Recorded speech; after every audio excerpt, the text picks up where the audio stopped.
Graça e paz em nome de Jesus. Seja muito bem-vindo a essa meditação da Palavra de Deus. Hoje nós vamos meditar no texto de Êxodo, no capítulo 10. E o Senhor, eu creio que tem grandes coisas a revelar no nosso coração. E para isso nós oramos, para que o nosso coração esteja aberto para aquilo que o Senhor quer falar conosco no dia de hoje. Amém? Vamos orar?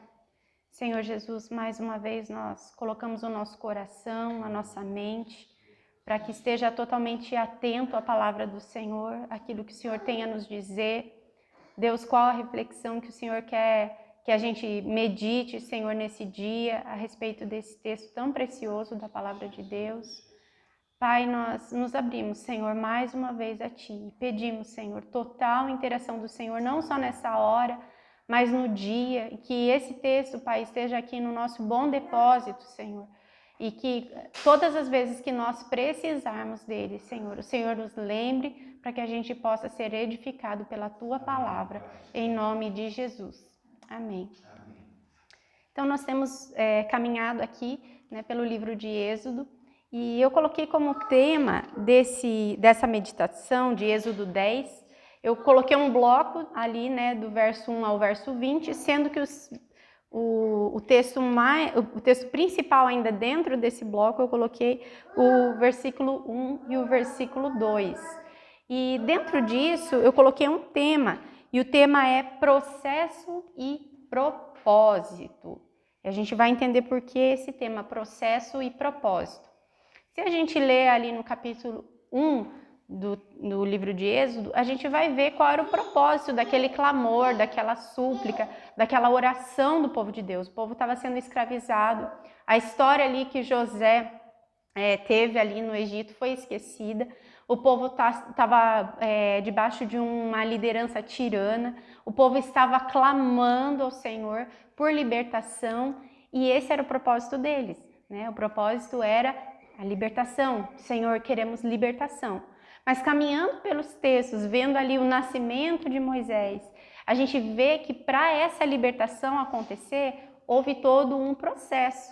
Você há de convir comigo que Deus, no seu poder, aquele Deus que criou todo o universo pelo poder da sua palavra, teria poder pela palavra também para simplesmente libertar. Assim, no estalar de dedos, Deus poderia libertar aquele povo. Mas a gente vai caminhar entendendo as lições desse processo. Por que foi necessário um processo de libertação? Não sei você, mas eu sempre fiquei assim, Senhor, principalmente nesses dois versículos que eu coloquei como principais, da nossa meditação, versículo 1 e versículo 2, o Senhor falando ali com Moisés, quando ele diz que ele deve falar com Faraó e ele vai encontrar o coração de Faraó endurecido. Você já teve um trabalho que Deus te pediu, você fala, Senhor, por que o Senhor está me pedindo para ir lá se eu sei que não vai obter um retorno daquela pessoa? Mas em tudo isso há um processo nesse propósito, até que esse propósito aconteça, e há lições nesse processo. E são essas lições que a gente vai meditar, as lições do processo até a gente atingir o propósito. Então ali no versículo 1 e versículo 2, vamos fazer a leitura? Diz assim: Disse o Senhor a Moisés: Vai ter com Faraó, porque lhe endureci o coração, e o coração de seus oficiais, para que eu faça estes meus sinais no meio deles, e para que contes a teus filhos e aos filhos de teus filhos como zombei dos egípcios e quantos prodígios fiz no meio deles, e para que saibais que eu sou o Senhor. Então, quando Deus pede ali a Moisés para ele ter com Faraó, ele já anuncia o coração, eu endureci o coração. A gente sabe que o coração de Faraó estava endurecido, não simplesmente também só porque o Senhor endureceu, mas porque ao longo daquelas pragas, o coração dele estava empedernido. E daí chega um momento que Deus fala, agora eu endureci o coração dele. De agora em diante ele vai estar endurecido. Então ele revela isso para Moisés, para que Moisés não se engane de que ele vai lá na tentativa de convencer Faraó nesse processo. Não, ele não vai tentar convencer Faraó nesse processo, mas ele vai, através desse processo, mesmo com o coração endurecido de Faraó, mostrar, revelar o poder de Deus. Então, a gente vai aprender algumas lições nesse quesito, nesse processo aqui. Então, eu coloquei aqui para a gente meditar em pontos, né, para que seja algo bem compreensível para nós e para que a gente também possa aplicar nas nossas vidas. Eu coloquei assim, lições que o processo de libertação traz. Será que esse processo, até que a gente consiga o nosso propósito, até que a gente atinja o nosso alvo, ele não traz lições? A gente vê que Faraó não estava aprendendo essas lições porque o coração dele estava endurecido. Mas e o nosso coração como povo de Deus? Será que quando Deus ele faz a gente caminhar mais um pouco, até que uma cura seja concretizada, até que talvez um desejo do seu coração se concretize, aquilo que é propósito de Deus, será que Deus também não traz lições das quais nós devemos que estar assim com o coração disposto, aberto, com a nossa percepção atenta? O que o Senhor quer me ensinar com isso? Por que está demorando? Por que aconteceu essa situação? Né? Ali a gente vê o Senhor enviando 10 pragas, nós já estamos nas últimas pragas, né, sendo relatado nos textos de hoje, da leitura de hoje, as últimas pragas. Por que houve todo esse processo? Então, são essas lições que a gente vai meditar aqui. Amém? Então, eu coloquei aqui como primeira lição. Essa lição aqui, ela não está explícita no texto, essa primeira lição, ela está subtendida aqui, né? Essa lição, eu penso assim, para que o povo de Deus mesmo aprendesse que Faraó jamais os libertaria. Se a gente olhar mais para frente na leitura de hoje, em Êxodo, capítulo 11, versículo 1, a gente vai ver que Faraó ele expulsou o povo de Deus. Muitas vezes Deus ele mostra para a gente que esse processo, essas coisas acontecem porque é a mão de Deus operando em todo o percurso. Né? Então esse texto ele vai trazer para a gente que não foi Faraó que libertou. Então a glória não é de Faraó, a glória é do Senhor, porque é Ele quem está libertando o povo. Certa vez eu li um texto, um livro quando eu estava no seminário, e esse livro falava sobre a história de Moisés, um livro curto, mas muito profundo.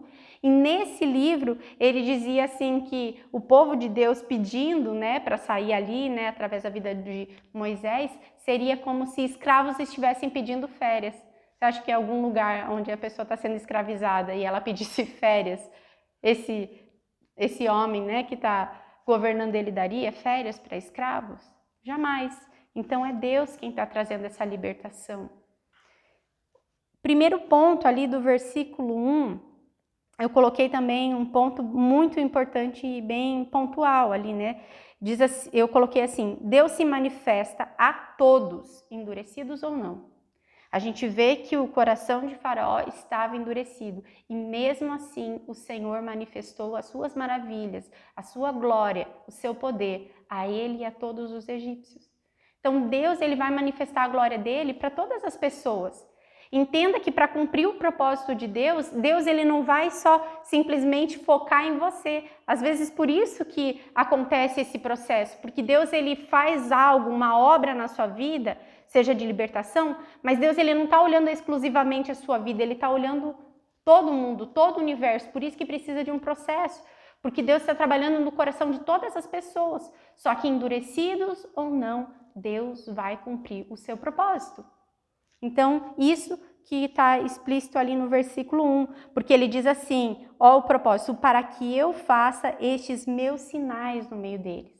Eles estão endurecidos? Estão. Você vai falar, eles vão ouvir? Não, mas eu vou operar os meus sinais no meio desse povo. Então, Deus está operando os sinais, está se revelando para pessoas, mesmo que elas estejam endurecidas e mesmo para que as pessoas que não estão endurecidas. Deus está mostrando o seu poder. No versículo 2, eu coloquei aqui que Deus humilha os deuses do Egito. Deus ali fala, né? Ele fala assim, olha, e para que contes a teus filhos e aos filhos de teus filhos como zombei dos egípcios e quantos prodígios fiz no meio deles e para que saibais que eu sou o Senhor.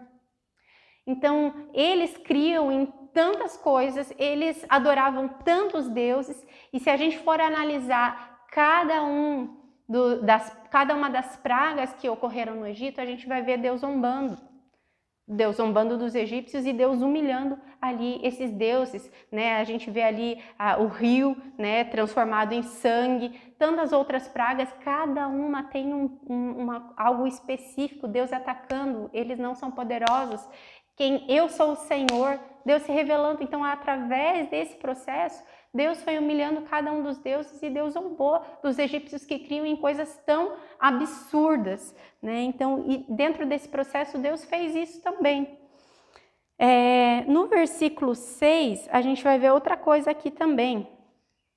Eu coloquei aqui como um ponto para a gente meditar dessas lições, eu coloquei aqui que Deus faz coisas inéditas. Né? Quem copia é o diabo, né? Mas Deus ele faz coisas inéditas. Aqui no versículo 6 diz assim: e encherão as tuas casas e as casas de todos os teus oficiais e a casa de todos os egípcios, como nunca viram teus pais, nem os teus antepassados, desde o dia em que se acharam na terra até o dia de hoje. Virou-se e saiu da presença de Faraó. Então, o que o Senhor estava enviando aqui, aquela praga de gafanhotos, foi de uma maneira tal que nunca tinha sido vista antes. Então Deus, para mostrar, para revelar o seu poder, Deus faz coisas inéditas. Então se você está esperando algo em Deus, né, e você está vivendo algum processo, creia que também Deus pode fazer coisas inéditas, coisas que nunca foram vistas antes, porque o poder dele é grande para fazer sinais, milagres e maravilhas. Deus é o Todo-Poderoso. E ele está trabalhando nesse processo, fazendo coisas inéditas, coisas que nunca foram vistas. Aqui ele diz que não foram vistas nem pelos seus antepassados e que seriam coisas que jamais seriam vistas novamente. Então, olha o poder de Deus, de criar, de fazer coisas surpreendentes. Eram coisas que era para que as pessoas reconhecessem o poder de Deus, né? E ali Deus trabalhando também nesse processo. Eu coloquei aqui também no verso 9, coloquei aqui, que Deus quer que todo o seu povo o adore. No verso 9 diz assim: respondeu-lhe Moisés, havemos de ir com nossos jovens e com nossos velhos, e com os filhos e com as filhas, e com os nossos rebanhos e com os nossos gados. Havemos de ir, porque temos que celebrar festa ao Senhor. A celebração de Deus é para todo o povo de Deus. Inclui velhos, inclui jovens, inclui crianças. Deus quer que todo o povo dele o adore. E Moisés ele é muito pontual nisso. A gente vai ver mais para frente ali, né? E vai ser o nosso próximo ponto em relação a isso, porque o inimigo ele não quer que todos adorem a Deus. Ele vai sempre tentar impedir. No começo ele queria impedir todos e a gente vai ver que ele vai tentar negociações para que nem todos adorem a Deus, mas Deus vai cumprir o seu propósito.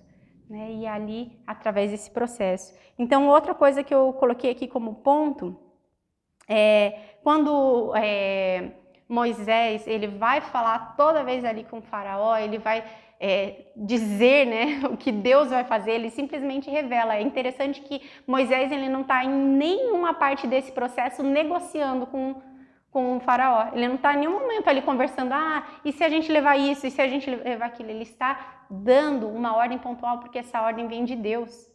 Então ele falou, todos vão adorar, jovens, velhos, todos nós vamos celebrar uma festa, né, ao Senhor. E aí a gente vê que, em contrapartida, o faraó, ainda querendo manipular, ele começa a fazer negociações. Não, então vai isso, vai aquilo. Então, o que eu coloquei aqui como lições que nós aprendemos nesse processo de libertação é que não devemos aceitar essas propostas que limitam o poder de Deus. Né? Ele poderia, se ele não aceitasse o processo de Deus, ele poderia falar, tá bom, melhor assim uma parte das pessoas, seja só os homens e as mulheres, ou seja só as crianças. Ele poderia negociar, mas ele não negociou. Então olha que lições que nós aprendemos aqui nesse texto, lição tão preciosa. Não devemos negociar com o nosso inimigo. Nós devemos simplesmente obedecer à ordem de Deus e aceitar que haverá um processo e que ele vai cumprir o seu propósito, né? E o propósito era para todos, então o propósito é para todos. Então, mais ainda um ponto aqui, eu coloquei aqui, pessoas sem Deus não querem perder o que têm, mesmo que tudo já esteja arruinado. É interessante ver que no versículo 4 aqui desse texto, vou voltar aqui um pouquinho ali no versículo 4, diz assim, do contrário, se recusares deixar ir o povo, eis que amanhã trarei gafanhotos ao território. Não é essa parte aqui. No versículo 7. Versículo 7 diz assim: então os oficiais de Faraó lhe disseram: até quando nos será por cilada este homem? Deixa ir os homens para que sirvam ao Senhor seu Deus. Acaso não sabes ainda que o Egito está arruinado? Então, a pessoa, quando ela não tem o Senhor, a pessoa que está sem Deus, ela não aceita perder nada, mesmo que tudo esteja arruinado. O versículo anterior que eu falei para vocês não era o 4, mas era o versículo 5, que diz assim: eles comerão o restante que escapou, o que vos resta da chuva de pedras. Então, tinha sobrado, já tinha vindo a chuva de pedras, tinha sobrado muito pouco, e agora o Senhor estava enviando gafanhotos que devorariam aquilo que restou. E aí vem os oficiais e eles falam bem assim: meu Deus, até quando? O Egito já está arruinado e ainda vão vir esses gafanhotos que vão devorar aquilo que resta. Até quando você vai ser duro? Até quando você não vai ceder, né, a esse povo aí? Então, muitas pessoas sem Deus. Você já viu uma pessoa que simplesmente seria só ela entregar a vida dela para Deus? Você fala, ela nem tem nada, mas aquele pouco que ela tem, a pessoa não quer perder. Então, o próprio Faraó aqui, ele não querendo perder o seu poder, ele simplesmente não aceita, mesmo que ainda tivesse muito pouco, aquilo que resta, né? O Egito já estava arruinado. E interessante saber também que a história do Egito incluía tudo aquilo que o Egito conquistou ao longo da história deles, era por causa de Deus. Porque a gente sabe que o Egito cresceu por causa de José, que estava ali. Ele não conhecia a história de José. A gente sabe que ali depois, né, os reis que vieram, os faraós, não conheciam a história de José. Mas o que acontece? Não conhecendo a história, eles não entenderam que Deus que tinha dado tudo aquilo. A gente vai vendo as conquistas que José fez naquele período. Ele teve a revelação ali da época de vacas magras, né, que a gente poderia chamar assim, e da época das vacas gordas. Quando estava sendo próspero, eles recolheram, e aí quando veio a dificuldade no mundo inteiro, a gente sabe que o Egito foi se levantando como uma grande potência. Então, o Egito se levantou como uma grande potência não por causa de Faraó, não por causa do poder dele, não por causa dos deuses falsos do Egito, mas por causa do próprio Deus. E agora esse homem não quer se sujeitar, não quer se humilhar diante desse Deus Todo-Poderoso, e Deus ele começa a tirar tudo aquilo. E esse homem não quer perder o poder. Então, se eles conhecessem a história, eles saberiam que foi Deus que deu todas as coisas. E se a gente olhar para a história da nossa humanidade, a gente sabe que quem criou todas as coisas foi Deus. E Ele tem poder para nos dar e poder para tirar a hora que Ele quiser. Por isso nós precisamos nos render. Só que as pessoas que são sem Deus, elas não se rendem, mesmo quando tudo está arruinado. Muitas pessoas a gente vê, tá sem saúde, tá sem tantas coisas e a pessoa não quer ceder a esse Deus Todo-Poderoso, né? Mas Deus vai mostrar a sua glória mesmo a elas, né? Aí eu coloquei mais uma lição aqui sobre arrependimento e remorso. São coisas bem diferentes. São ou não são? A gente vê a posição de Faraó aqui como um homem que, quando vinha a destruição, a gente vê aqui que ele reconheceu, ele falou, eu pequei realmente, mas ele só reconhecia, como o coração dele estava endurecido, naquele momento, não porque ele queria se render ao Senhor, mas porque ele queria que a situação se revertesse a favor dele. Então, cada vez que ele via que a situação estava complicada, ele ia e confessava, mas vendo que a situação melhorava, revertia essa situação. Isso é remorso. Arrependimento é quando a gente olha para trás e a gente pudesse voltar e consertar aquilo que a gente fez, a gente faria. Isso é arrependimento, quando a gente realmente entende que a gente fez algo errado e que a gente precisa consertar. Não dá para consertar no passado, mas vamos consertar no presente, vamos consertar no futuro. Isso é um arrependimento, é uma mudança de mente. E essa mudança de mente, Faraó não tinha. mas ele tinha esse remorso. Vinha a situação, ah, meu Deus, eu não tenho como resolver, então ele vinha e confessava, Deus revertia a situação, ele se endurecia novamente, né? E aí, por fim, última lição que eu coloquei aqui, eu coloquei o versículo 13 e o versículo 19. Vamos ler ali o 13 e o 19.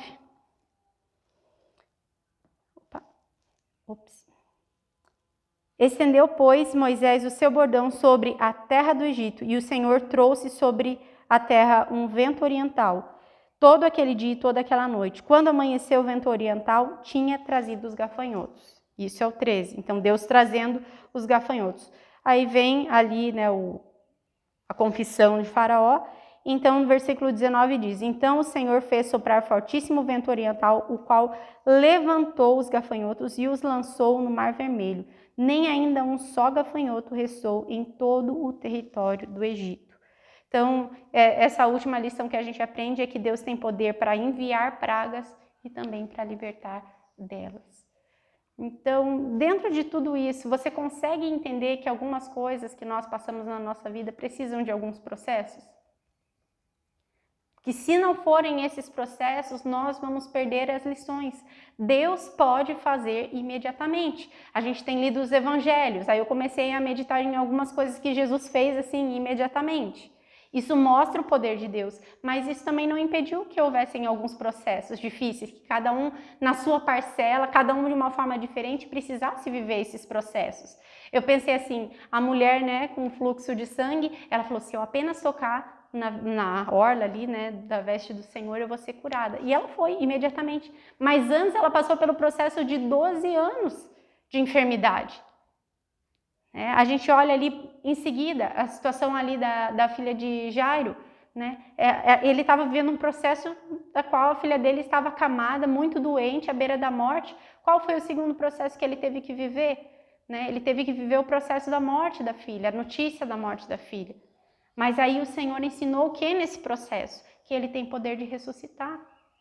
Então Deus, ele vai caminhando com a gente e trabalhando na nossa vida e na vida daqueles que estão ao redor através desses processos. E o meu desejo e a minha oração para a minha vida e para a sua vida é que a gente tenha o coração aberto. Senhor, eu estou passando por esse processo, eu sei que para o Senhor é fácil demais o Senhor transformar essa situação. Mas o que o Senhor está querendo me ensinar? O que o Senhor está trazendo até mesmo para as pessoas ao redor? Deus mostrou ali, né, naqueles 2 versículos que eu coloquei como principais do texto, versículo 1 e versículo 2, o Senhor mostrou o porquê. Ele mostrou ali, ó, vai ter com Faraó porque ele endureceu o coração. Deus revela por que você e por que as outras pessoas também precisam nesse processo. Ele mostrou o porquê, ele diz ali também que ele mostrou o para quê, ele diz assim, para que eu faça estes meus sinais no meio deles. E ele fala uma outra coisa importante aqui nesse processo, ele fala, e para que contes a teus filhos e aos filhos de teus filhos. Então, também era para um testemunho. Tudo que nós estamos fazendo dentro desse processo é para que haja um testemunho não só para a nossa geração, mas para as futuras gerações. Quantas pessoas foram abençoadas ao longo da história através de todo esse processo de libertação do povo do Egito ali? Quantas pessoas foram? Então era para Moisés, para aquela geração, para os endurecidos e para as futuras gerações, para testemunho. Então, quando a gente está fazendo uma obra do Senhor, a gente vive o processo, por quê? Porque Deus quer ensinar a gente e também as futuras gerações. É porque Deus quer manifestar a glória para nós que estamos vivendo nessa era e também para as futuras gerações. Então não é só para nós. Então quando você olhar que você está vivendo uma situação difícil, fala, Senhor, por que eu estou vivendo essa situação? Para que o Senhor está? O que o Senhor quer me ensinar com isso? Qual é a glória maior que o Senhor quer manifestar? O Senhor, ele é tão generoso, tão amoroso, que para os seus amigos ele conta o que ele está fazendo. Quando a gente vê ali o episódio da ressurreição de Lázaro, quando ele estava morto, já sepultado há 4 dias, o que o Senhor falou? Essa doença não é para a morte, é para a glória de Deus. Se vocês crerem, vocês vão ver a glória de Deus. Então Deus tem um propósito e Deus também tem, até que esse propósito se cumpra, um processo. E nós precisamos estar abertos para entender, Deus, o que o Senhor quer falar comigo nesse processo de espera, nesse processo de manifestação do teu poder. Amém? Você quer estar aberto? Você quer ser liberto também? Né? Esse é o propósito do Senhor, nos libertar completamente. A gente vê ali que Faraó não queria a libertação completa, mas o Senhor queria. Esse era o propósito dele, esse é o propósito final. Mas até que se cumpra, né? Até que se cumprisse ali havia um processo, e na nossa vida também. Vamos orar? Senhor Jesus, nessa manhã, Pai, nós te agradecemos por essa porção desse texto, nós te agradecemos por todo esse processo. E Deus, se nós estudarmos, Senhor, cada uma dessas pragas, tudo o que o Senhor fez ali no Egito, Senhor, quantas lições preciosas nós tomaremos para a nossa própria vida, Deus. E por isso nós nos abrimos, Senhor, nessa manhã, para entender, Senhor, aqueles processos que foram do passado. É importante entender a história, mas também os processos que nós estamos vivendo no presente, o que o Senhor quer nos ensinar, Pai. Em nome de Jesus, cada situação, Pai, por mais difícil que pareça, Senhor, há lições que o Senhor está nos ensinando. E nós pedimos que o nosso coração, a nossa mente estejam abertas para entender e para te glorificar, Senhor, em cada uma dessas situações, Senhor. Em nome de Jesus, não nos deixa, Senhor, endurecer o coração, mas pelo contrário, Senhor, nos quebrantar diante da tua glória, diante das maravilhas, diante da majestade do Senhor. Em nome de Jesus. Amém. Amém. Deus abençoe o seu dia. Paz do Senhor.